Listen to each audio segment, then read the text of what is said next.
여러분, 전도라고 하는 것은 그 믿지 않는 사람들에게, 그러니까 신앙이 없고 불신자들에게 하나님의 살아계심과 그리고 그 하나님께서 당신의 독생자 아들 예수를 이 땅에 보내셔서 그가 행하신 일, 그러니까 우리를 위해서 죄에서 사하신 그 행한 일을 믿을 때 하나님의 자녀가 되는 은혜가 있다라는 사실을 전하는 겁니다.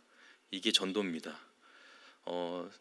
사실 저는 전도를 또 해봤고, 그리고 또 저의 어떤 복음 전파를 통해서도 예수를 믿는 또 사건들도 많이 경험해 보면서 하나님께서는 우리의 기대와 소원을 통해서도 일을 하시지만, 어떻게 보면 전도할 때 보면 전혀 예상치 못할 때 하나님께서 그 전도의 은혜들, 또 예수 믿게 하시는 은혜들이 있게도 하십니다.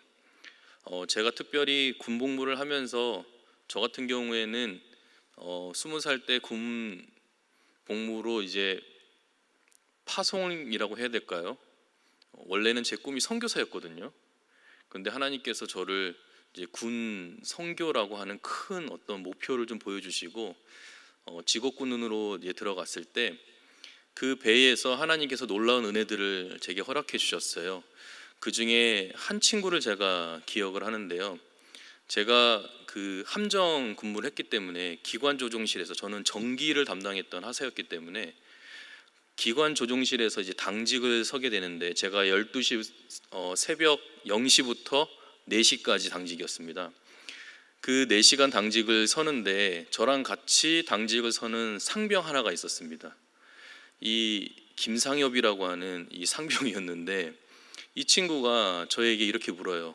하사님, 이게 경상도 말로는 하사임이라고 하더라고요. 이태영 하사임, 하사임이 믿는 그 예수님 한번 알려달라고 얘기를 하더라고요. 그래서 당직 근무를 거의 마칠 때쯤에 이제 1시간 정도 남았는데 창세기부터 요한계시록을 쫙 설명해 주면서 제가 가지고 있는 온갖 방대한 지식을 가지고 확 설명하면서 예수님이 누구신지를 이야기를 하고, 그분을 믿으면 하나님의 자녀가 된다라고 이제 1시간 동안 제가 이제 거의 설교 아닌 설교를 하면서 복음을 전했습니다. 그랬더니 이 친구가 하는 말이 뭐라고 하냐면, 별거 아니네요, 저 안 믿겠습니다 이러는 거예요. 그래서 제가 화가 나가지고 상병이니까 이제 하사관이니까 제가 얘를 어떻게 할까 그래도 되게 상심이 됐어요. 정말 1시간 동안 이렇게 복음을 전한 기회도 없었을 뿐더러, 그리고 제가 그 당시에 이제 예수 믿는다고 은근한 핍박을 좀 받고 있었거든요.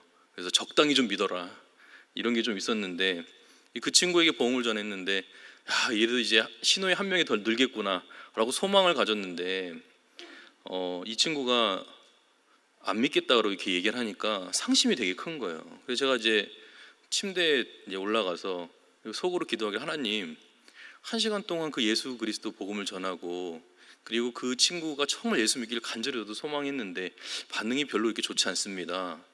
다시 한번 하나님 저에게 기회를 주시면 그 친구의 복음을 한 번 더 전할 수 있는 기회를 제게 허락해 주십시오 하고 잠이 들었어요. 그 다음날 이제 아침에 이제 저는 이제 뭐 퇴근을 해야 되니까 아침 일찍 일어나 가지고 나가려고 준비를 하고 있는데, 이 김상엽이라고 하는 이 상병이 저를 이렇게 찾아오는 거예요. 눈이 빨개 가지고, 이제 비번이어가지고 12시까지 잠을 자면 되는데 잠을 안 자고 왔어요. 그러더니 저한테 하는 말이 뭐냐면은, 간밤에 그 십자가에서 죽으신 예수님을 생각하니까 너무 무섭더라는 거예요. 손에 구멍이 날 정도로 못이 박히시고 면류관 쓰시고, 근데 그 죽음이 나를 위한 거라고 하니까 내가 그렇게 나쁜 놈인가? 그렇게 예수님이 죽으실 만큼 나는 그렇게 나쁜 놈인가? 어떻게 하면 그 예수님을 믿을 수 있는가 고민을 하다가 밤을 샌 거예요. 그리고 아침에 저를 만나러 온 겁니다. 그래서 제가 입으로 고백하고 예수 믿기로 작정하면 된다. 제가 그래서 그 친구에게 제가 조금 독특해요. 그래서 무릎을 꿇어라 그랬어요. 그래서 그 갑판에서 제가 그 친구에게 안수기도 하면 이상하니까 어깨에 손을 올리고 기도를 해줬습니다. 근데 이 아이가 눈물을 막 흘리는 거예요. 그 이른 아침에 이 아이가 예수님을 영접했습니다. 근데 여러분, 놀라운 사실은 뭐냐면요, 이 친구가 예수를 딱 아침에 믿고 나서 점호가 될 때까지 그날 하루에 14명을 전도했습니다. 할렐루야. 그 한 명이 그날 하루에, 저도 1년이 넘게 한 명 전도하기가 너무 힘들었는데 이 친구가 그날 하루에 14명을 전도했어요. 제가 그 배에 이제 내릴 때 신우회 회원으로 들어와서 예배를 드린 수병이 73명입니다. 그 배에 127명 타요. 3분의 2, 거의 절반 되는 80% 이상의 수병들이 함께 예배 드리는 모임에 한 번이라도 참여한 친구들이 73명이었어요. 근데 이 친구가 14명을 전도할 때 어떻게 했냐는 보니까, 너 예수 안 믿으면 죽는다는, 내가 꿈꾼 것처럼 너도 꿈에 나타난다. 오늘 예수 믿어야 된다. 이렇게 전도한 거예요. 그래서 저희 배 함정 안에 신우회가 아주 풍성하게 모임을 그 친구 덕분에 이루게 됐어요. 여러분, 전도라고 하는 거는 내 소원과 기대가 있어도 사실 그 기대와 방향대로 되기도 하지만, 어쩔 때는 참 낙심되고 그 내가 전도하고 복음을 전한 게 정말 허무할 정도로 반응이 없을 때도 있어요. 저희가 새생명 전도축제 전도팀 우리 교구별로 나가시면 아시겠지만, 전도지를 잘 받아주는 일반 사람들도 있지만 그렇지 않은 분들이 태반이거든요. 여러분, 한 명 전도하는 것, 그리고 그 전도지를 주고 그걸 가지고 용인제일교회로 아니면 근처의 교회로 간다는 거는 진짜 쉽지가 않아요. 그런데 우리가 포기할 수 없는 이유가 뭐냐면, 우리 주님께서도 우리를 포기하지 않으셨다는 거예요. 여러분, 이게 기적이에요. 미국의 청교도 존 뉴턴이라고 하는 유명한 목사님이 유명한 예화를 하나 만드셨거든요. 그 중에 하나가 뭐였냐면은, 천국에 가면 두 가지 때문에 놀라는데, 첫 번째는 이 인간이 어떻게 왔지? 이 사람이 천국에 올 사람이 아닌데 어떻게 천국에 왔지? 두 번째는 뭐 때문에 놀라냐면, 그 사람이 왜 못 왔지? 분명히 올 거라고 생각했는데 천국이 없는 거예요. 근데 우리는 여기다 한 가지 더 붙여서 우리 세 번째로 우리는 한번 만들어 보자는 거죠. 내가 어떻게 왔지? 나 같은 존재가 이 천국에 왔다는 사실에 우리는 감격할 거예요. 분명히 우리는 예수 그리스도를 믿기 때문에 우리는 천국에 입성할 겁니다. 아멘. 반드시 우리는 하나님이 계신 그 나라에 들어갈 거예요. 그런데 우리만 들어갈 수가 없어요.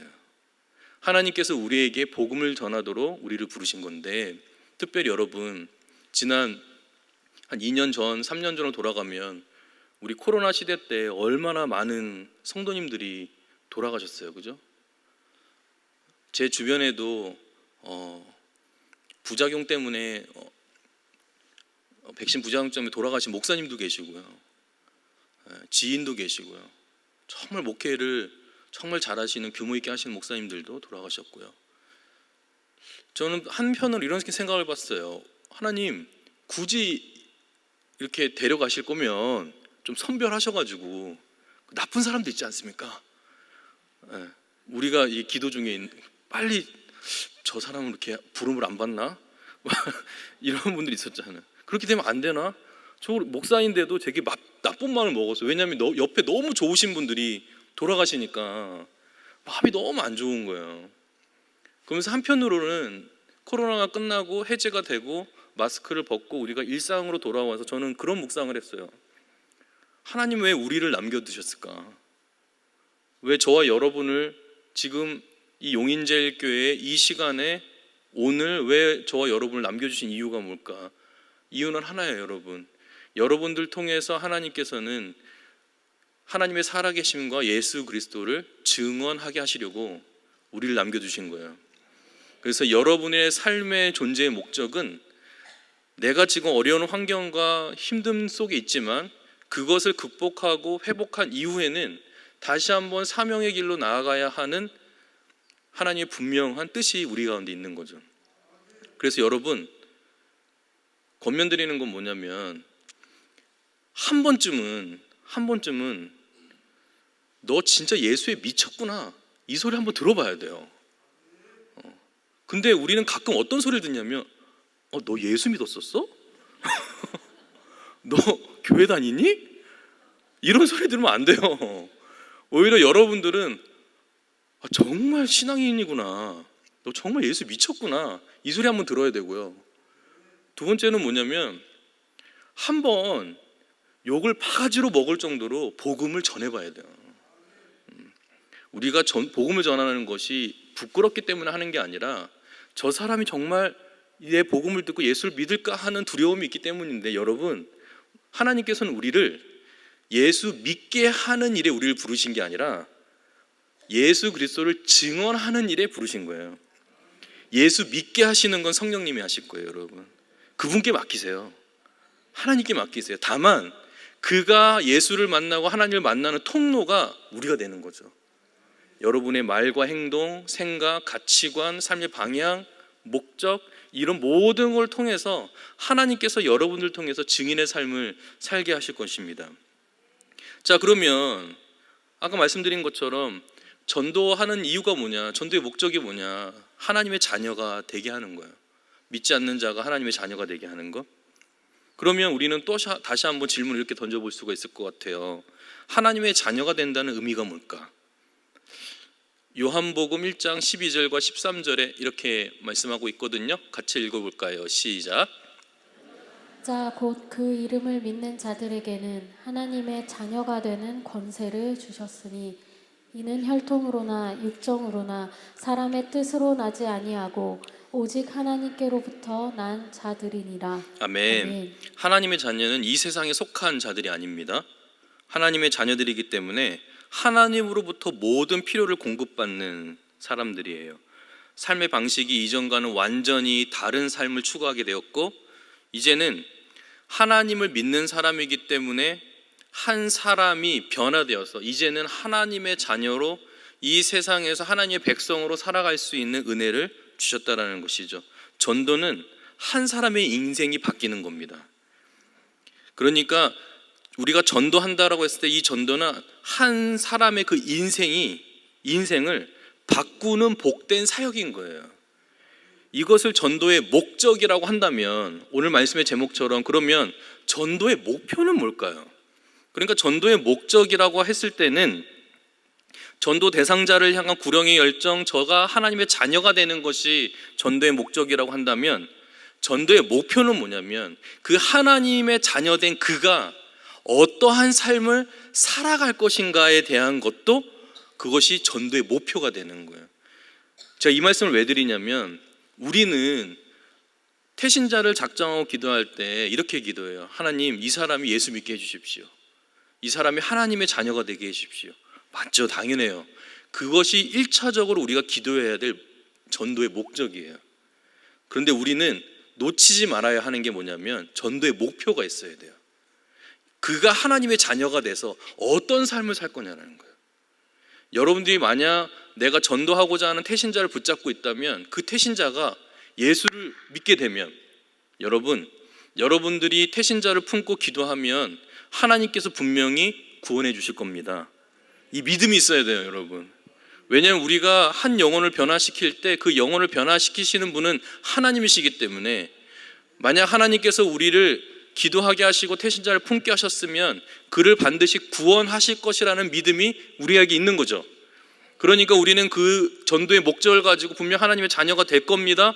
그런데 우리는 거기서 멈추지 말고 전도의 목표, 그러니까 전도를 왜 하냐 했을 때 하나님의 자녀가 되기 위함입니다 라고 하는 것에서 멈추지 말고, 하나님, 이 사람이 하나님의 자녀가 되어서 하나님을 예배하고 하나님을 찬양하고 하나님의 증인으로서의 삶도 살아가게 하옵소서. 이 사람을 통해서 하나님을 영화롭게 하는 일들을 하시옵소서. 그러니까 이 한 사람이 하나님의 자녀가 되어서 하나님의 일을 하는, 그리고 이 한 사람이 변화되어서 이제는 하나님의 영광을 위해서 무엇인가 하는, 그래서 자신의 삶을 하나님께 드릴 수 있는 그러한 기대와 기도를 우리가 해야 된다는 거예요. 왜냐하면 반드시 하나님이 그를 구원하실 것이기 때문에 우리는 그냥 예수 믿는 것에만 만족하는 것이 아니라 그의 삶을 놓고도 기도해야 된다는 거죠. 그리고 그것까지도 우리가 구해야 돼요. 근데 그 한 인물이 오늘 이 우리가 읽은 4장에서 나타나는데, 요한복음 4장에서 나타나는 이 우물가의 이 여인, 유명한 여인 아닙니까? 이 까칠하기로 유명한 이 여인, 예수님이 물을 달라고 하는데 당신 유대인 아닙니까? 왜 나한테 물을 달라고 합니까? 그런데 예수님께서 내가 주는 생명의 물은 영원히 목마르지 아니하리라 이렇게 얘기했더니, 그런 물이 어디 있냐고 콧방귀를 끼면서, 그러면서 자기가 지금 가지고 있는 이 삶의 문제, 자기가 정말 어려운 이 문제들을 예수님께 얘기하기 시작하는 거예요. 당신 선지자 같은데 조상들이 이렇게 얘기했다. 사마리아 산에서 기도하는 게 아니라 예루살렘에 가서 기도해야 되고 거기에 하나님이 임재하신다라고 했는데, 예배를 우리가 어디서 들어야 되는 거냐? 사마리아 사람들은. 왜냐하면 유대인들은 사마리아인들을 개돼지 취급하니까 들어오지도 못하게 할 텐데, 그랬더니 우리 주님 뭐라고 하시냐면, 이 산도 아니고 저 산도 아니고 하나님께서는 예배하는 자를 찾으신다. 어디서 예배하는 게 중요한 게 아니라 지금 여기서 예배하는 자, 근데 그 예배하게 하시는 그분이 오시는데, 그분이 메시아라는 건 내가 알고 있는데 그분이 오시면 나도 깨닫지 않겠습니까? 그러니까 선생님의 이야기 잘 들었습니다. 그랬더니 우리 주님이 뭐라고 그러시냐면, 그 메시아가 나다라고 하는 거예요. 그 메시아가 나다. 온전히 예배를 회복할, 그래서 이방인이든 유대인이든 하나님께 예배하는 그 사람을 찾는 그 메시아가 바로 나다, 이렇게 얘기하셨던 것이죠. 근데 정말로 어떤 놀라운 일이 일어나냐면, 사실 이 여인이 왜 예배의 문제를 이야기했냐면, 사실 물 달라는 것부터 시작해가지고 어떻게 보면 굉장히 신학적 논쟁으로 갔거든요. 근데 이 여인이 왜 예배의 문제에 대한 거를 예수님이 갑자기 도발적으로 질문한 이유는 뭐냐면, 자신의 삶 때문에 그래요. 내 인생 때문에. 왜냐하면 예수님께서 그 여인에게 바로 뭐라고 하셨냐면은, 이 예배에 대한 얘기하기 전에 너 지금 이혼 5번 했지? 예수님 알고 계셨던 거예요. 그 여인 이혼한 여인입니다. 심지어 5번 했어요. 모세의 율법을 어겨도 5번 어긴 거예요. 그러니까 자기라고, 내 인생이라고 하는 것, 이 사마리 여인이 갖고 있는 인생은 하나님께 받아들여질 수 없는 인생이에요. 하나님께 나아가서 회개하고 싶고 나아가고 싶은데 무엇이 나를 붙잡고 있냐면, 나는 유대인이 아니라는 거예요. 사마리아 사람이라는 거예요. 그러니까 우리 주님은, 하나님은 예루살렘에 임하신다는데 내가 예루살렘에 갈 수가 없는 거예요. 그러니까 반대로 뭘 얘기해 준 거냐? 사마리아에는 임하지 않으시냐는 거예요. 왜 나는 그 하나님께 나아가서 예배하고 싶은데, 나아가서 회개하고 싶고 내가 온전히 회복되고 싶은데 내 인생은 그런 기회가 주어지지 않는다는 것이죠. 그런데 지금 우리 주님이 뭐라고 얘기하셨냐면, 이 산도 아니고 저 산도 아니라는 거예요. 장소의 문제가 아니라는 거예요. 지금 하나님을 찾고 부르는 그 자, 신령과 진정으로 예배하는 그 사람, 또는 진리와 영으로 예배하는 그 사람, 그 사람을 하나님께서는 찾으시고 그를 만나주신다는 거죠. 근데 그 일을 위해서 내가 왔다는 거예요. 내가 메시아라는 거예요. 근데 그 여인이 지금 예수님을 탁 만난 거잖아요. 그러니까 이 여인이 완전히 뒤집어지는 거예요. 예수님을 만나고 나의 구원자를 만난 거예요. 그러면서 오늘 39절에 뭐라고 얘기하냐면, 그 동네로 갑자기 뛰어들어가서 많은 동네 사람들에게 이렇게 얘기하는 겁니다. 내가 행한 모든 것을 그가 내게 말하였다 증언함으로. 그러니까 동네 사람들에게 무엇을 얘기한 거냐면, 나의 치부를 그가 다 알고 있을 뿐만 아니라, 그가 그 치부가 중요한 게 아니고 지금 하나님을 찾고 예배하는 자를 하나님이 만나주신다. 근데 그거를 메시아가 얘기해 준다라고 우리는 그동안 알고 있었는데, 그 메시아를 내가 만났다라는 거예요. 이것을 뭐 했냐면 증언했다는 거예요. 여러분, 여기서 우리가 한 가지 이 여인의 변화된 삶을 볼 수가 있어요. 지금 동네 사람들에게 뭘 얘기하고 있냐면, 내가 행한 모든 것을 얘기하고 있어요. 왜냐하면 이 여인은 대낮에 물을 길러 왔거든요. 아시죠? 그죠? 떼항볕이에요. 물 길르러 오지 않습니다. 보통은 12시부터 오후 5시까지는 상점도 문을 다 닫아요. 지금도 그래요.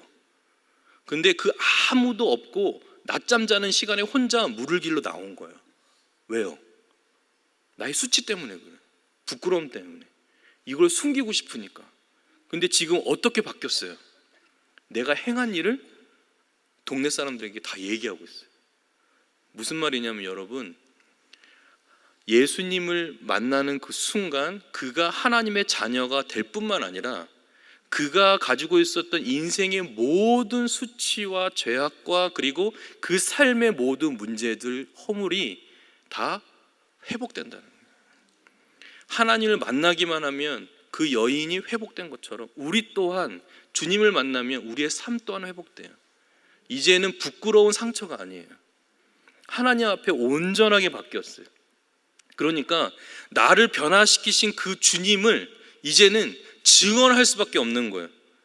그래서 여러분, 전도의 목적이 한 영혼이 하나님의 자녀로 거듭나는 것이 목적이라고 한다면 전도의 목표는 무엇이냐면 하나님을 예배하고 찬양하고 나아가서 그를 증언하는 삶으로 나아가는 거예요.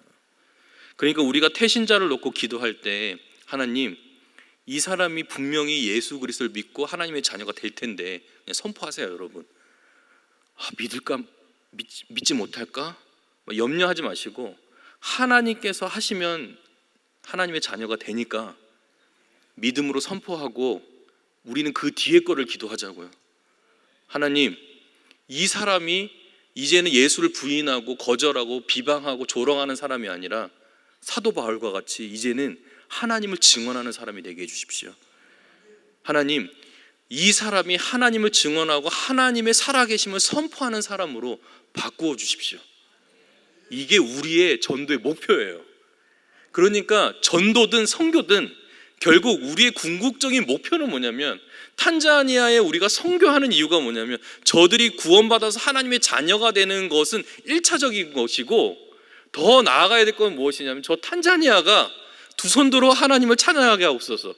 하나님을 예배하는 민족으로 바꿔주십시오. 여러분, 우리 대한민국을 보세요.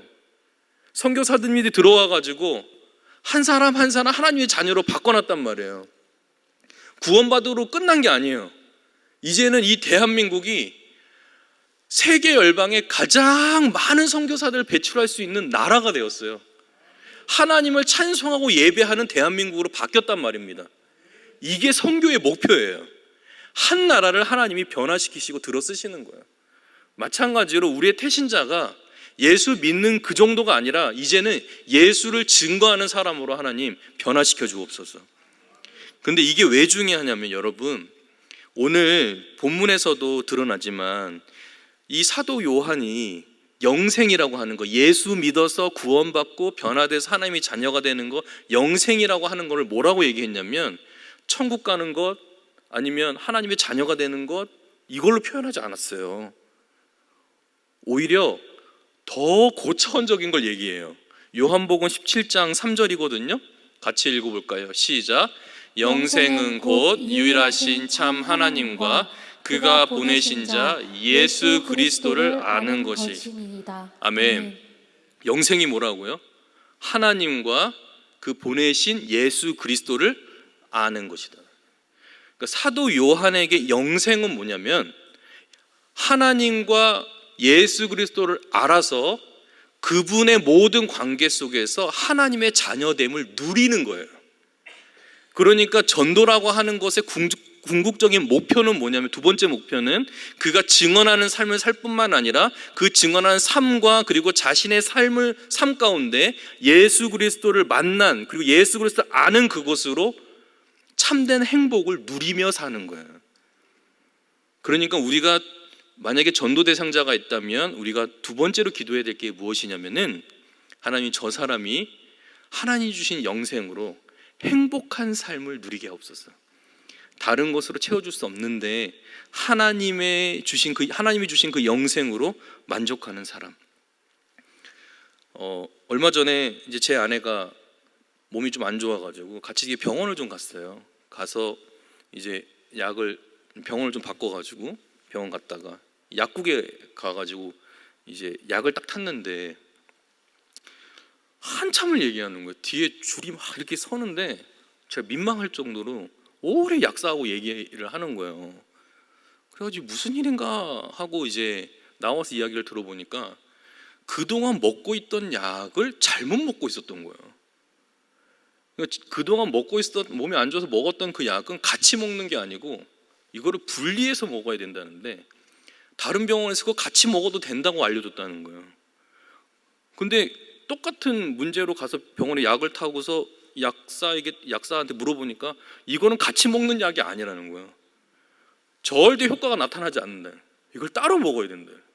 몇 시간 텀을 두고 먹어야 되는데 계속 같이 먹은 거예요. 같이. 그래가지고 이제 약을 바꿔가지고 먹었더니 훨씬 더 괜찮아졌어요. 제가 이 말씀을 왜 드리냐면 여러분, 안다라는 건 있죠. 알미라고 하는 거는 그냥 그거구나 라고 해서 멈추지 않아요. 알았다라고 하는 것은 그 알을 가지고서 내가 생활에서, 그리고 내가 생각하고 느끼고 모든 감각하는 생활 방식에서 그 알미 적용되게 돼 있어요. 그 안 것대로 살아요. 그게 잘못된 알미든 정확하게 진리를 알고 있든 그 알을 가지고 살아가요. 제가 이 말씀을 왜 드리는 거냐면은, 한 인간이 예수 그리스도를 만나서 변화되고 나서 예수님이 누구시고 신앙은 무엇이고 믿음이란 무엇이고 내가 신앙생활할 때 성도는 이렇게 살아가야 한다는 것을 계속해서 알게 되고 배우게 될 거예요. 그러면 그것은 그냥 깨달아졌구나, 그냥 알구나, 그것이 아니라 그것을 가지고 내 삶에서 누리며 살아가야 돼요. 여러분들에게 쉽게 설명드리면 이런 겁니다. 내가 하나님께 기도하면 하나님이 응답하십니다. 배웠죠? 알았죠? 그러면 그걸 누리는 방식은 무엇이냐면 여러분이 입을 열어서 기도하면 돼요. 하나님이 응답하세요. 입술을 열어서 기도하면 하나님 응답하십니다. 그리고 응답하시는 하나님을 또한 알게 돼요. 무슨 말이냐면 내가 기도하면 그 인격적 하나님이 나에게 응답해 주시는구나. 그래서 내 문제가 지금 해결됐구나, 내 길이 열렸구나, 나아가야 될 방향을 내가 알게 되었구나. 그러면은 하나님과의 그 관계가 더 친밀해지죠. 일이 생기면 계속 기도하게 될 거예요. 안 그러세요? 계속 간구하게 되잖아요. 문제가 생길 때마다 하나님께 나오게 되잖아요. 이게 기도 생활의 누림이에요. 그럼 마찬가지로 우리가 전도를 할 때 우리의 정말 목표는 무엇이냐면 하나님의 자녀가 되는 데서 멈추는 것이 아니라, 계속 말씀드리지만 그 예수를 믿어야 할 그 전도 대상자가 예수 안에서 그 영생을 누려야 된다는 거예요. 진짜 예수 믿는 게 행복하구나, 예수 믿는 게 맞았구나. 그것을 누리고 체험해야 뭘 할 수 있냐면 증언할 수 있는 거예요. 그렇게 살아보니까 되더라는 거예요. 근데 오늘 40절에도 그렇게 39절에 이 사마리아 여인이 동네에 가서 예수 그리스도를 증언하니까 수많은 사람들이 믿었는데, 그 사마리아인들이 뭐라고 했냐면 40절에 예수께 와서 자기들과 함께 유하기를 청했다라는 거예요. 무슨 말이에요? 예수 그리스도를 알게 됐어요. 그 예수님을, 예수님과 함께 하고 싶어서 더 있어 달라고 하는 거예요. 주님께 더 많은 말씀을 듣고 싶고 주님의 가르침을 배우고 싶고 주님을 더 알고 싶은 거예요. 그랬더니 오늘 42절 말씀에 뭐라고 얘기하시냐면, 우리가 친히 듣고 그가 참으로 세상의 구주인 줄을 알미더라. 수많은 사람들이 예수를 믿는 역사가 일어나는 거예요.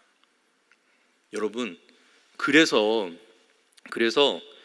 우리가 태신자를 품고 전도 대상자를 찾고 기도할 때 하나님, 저 사람 하나님의 자녀가 되게 해주십시오 라고 하는 궁극적인 목적에만 머물지 말고, 진짜 우리의 목표, 저들도 우리와 같이, 저 사람도 나와 같이 하나님을 예배하는 자가 되게 해주십시오. 하나님을 증언하는 사람이 되게 해주십시오. 그것이 참 행복이고 그것이 영생이고 그 영생을 누리는 것이 기쁨이고 만족이 되게 해주십시오.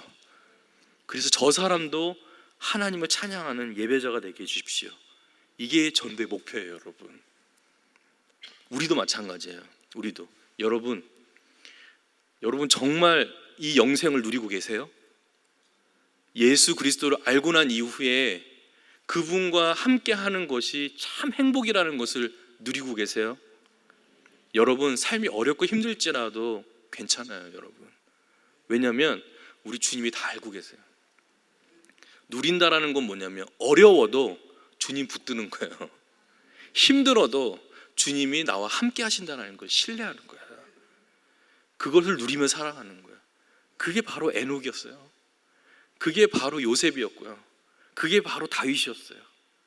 그 순간순간에도 놓지 않고 하나님과 같이 걸어가고자 애쓴 그 사람들이 결국에는 하나님을 찬송하고 예배할 때 한 민족이 돌아오고 한 지파가 돌아오고 한 나라가 돌아오는 거예요.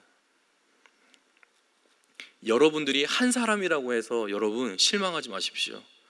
내가 복음 전하는 것이 너무 말주변이 없고 연약하다고 해서 여러분 염려하지 마십시오. 하나님이 다 알아서 하세요. 성경에 있는 예화를 하나 가지고 말씀을 드리고 마치려고 합니다. 여러분 모세라고 하는 인물이 다 괜찮은데 뭐가 없었냐면 이 말주변이 없는 거예요. 하나님, 저는 이 말의 실력이 없는 사람입니다. 하나님 어떡합니까? 하나님께서 야, 형 아론 있잖아. 형 아론이 알아서 할 거야. 근데 여러분 놀라운 게 뭐냐면 이제 재앙을 첫 번째 재앙부터 막 내리기 시작하는데 피재앙, 개구리 재앙, 이 재앙을 막 내리는데 아론이 대신해줘요. 전면에 나서지 않아요. 그런데 여러분 놀라운 게 뭐냐면은 아론이 대신 말하는 게 아니고 그냥 손을 뻗어라, 나일강 쳐라, 이거밖에 없어요. 지팡이를 들어라, 말을 한마디도 안 해. 기적을 베푸는데 뭔가 요술을 부리는 게 아니에요. 하나님께서 하라는 대로만 하면 돼. 그래서 여러분 파리제왕부터 모세가 합니다. 아, 능력은 말에 있는 게 아니구나. 하나님이 하라는 대로 순종하면 능력이 나타나는구나.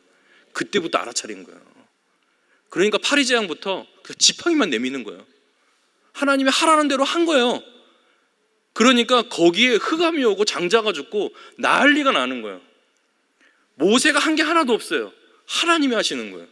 그러니까 우리가 해야 될 건 뭐냐면 전도의 목적과 목표를 분명히 알고 하나님이 하라고 하시는 대로 복음 전하면 되는 거예요.